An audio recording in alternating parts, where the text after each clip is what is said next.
Discharge ചെയ്ത രോഗിയെ ബില്ലടയ്ക്കുന്നത് വരെ ആശുപത്രിയിൽ തടഞ്ഞുവെക്കാനാകില്ലെന്ന് മലപ്പുറം ജില്ലാ ഉപഭോക്തൃ കമ്മീഷന്റെ വിധി വന്നിരിക്കുന്നു. മലപ്പുറം ചുങ്കത്തറ സ്വദേശി നൽകിയ പരാതിയിലാണ് കമ്മീഷന്റെ നടപടി. ഇൻഷുറൻസ് കമ്പനിയും സ്വകാര്യ ആശുപത്രിയും 30,000 രൂപ രോഗിക്ക് നഷ്ടപരിഹാരം നൽകണമെന്നും ഈ കമ്മീഷൻ വിധിച്ചിട്ടുണ്ട്.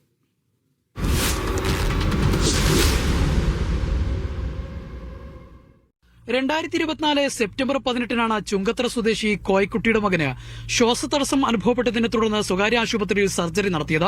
സെപ്റ്റംബർ 19 ഡിസ്ചാർജ് ആവുകയും ചെയ്തു.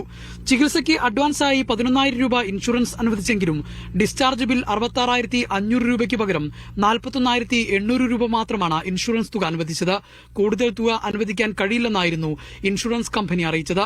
തുടർന്ന് ബന്ധുക്കളിൽ നിന്ന് കടം വാങ്ങി ബില്ല് പൂർണ്ണമായും അടച്ച ശേഷം വൈകിട്ടാണ് കോയയ്ക്കും കുടുംബത്തിനും ആശുപത്രി വിട്ടുപോകാൻ കഴിഞ്ഞത്. ഞാൻ പൈസ കരുതിയിട്ടുണ്ടായില്ല. 24,700 രൂപ ഡിസ്ചാർജ് സമയത്ത് വേണമെന്ന് പറഞ്ഞപ്പോൾ ഞാൻ ഞെട്ടിപ്പോയി. രാവിലെ 9 മണിക്ക് ഡിസ്ചാർജ് ആയത് ഞാൻ പോകുമ്പോൾ 4 മണിയായി. ഈ പൈസ കളക്ട് ചെയ്ത് അടയ്ക്കാൻ താമസം. അപ്പോൾ ഞാനും എൻ്റെ ഓപ്പറേഷൻ കഴിഞ്ഞ കുട്ടിയും വൈഫും എല്ലാം ആ ലോബിയിൽ അങ്ങനെ നിൽക്കേണ്ട ഒരു അവസ്ഥ വന്നു. അത് വളരെ ഒരു ബുദ്ധിമുട്ടുണ്ടാക്കിയ ഒരു അവസ്ഥയാണ്. പെട്ടെന്ന് 24,000 സംതിങ് രൂപ അടയ്ക്കണം എന്ന് പറഞ്ഞപ്പോൾ നമ്മളാകെ ബുദ്ധിമുട്ടിലായി. പിന്നെ ബന്ധുക്കളിൽ നിന്നൊക്കെ പറഞ്ഞ് അയച്ചു തന്നാണ് അങ്ങനെയാണ് ഞാൻ ഹോസ്പിറ്റൽ ബില്ല് അടച്ചു പോകേണ്ട അവസ്ഥ വന്നത്. പിന്നീട് 5 ദിവസം കഴിഞ്ഞ് 23,905 രൂപ കൂടി ഇൻഷുറൻസ് കമ്പനി അനുവദിച്ചു.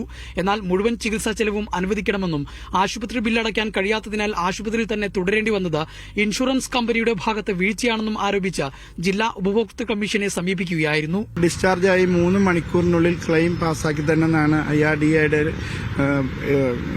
നിയമം. പക്ഷേ അവര് 3 മണിക്കൂറല്ല, ഒരാഴ്ച കഴിഞ്ഞിട്ടാണ് കുറച്ച് പൈസ തന്നെ ബാക്കി തന്നത്. ആദ്യം കുറഞ്ഞ പൈസ തന്നു.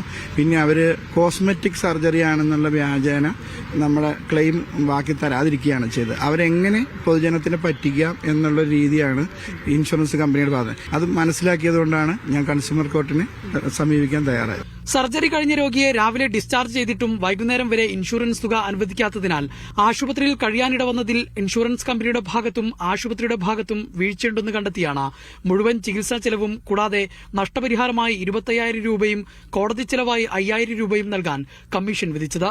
45 ദിവസത്തിനകം വിധി നടപ്പിലാക്കാത്ത പക്ഷം 9% പലിശയും നൽകണമെന്നും ജില്ലാ ഉപഭോക്തൃ കമ്മീഷൻ വിധിച്ചു.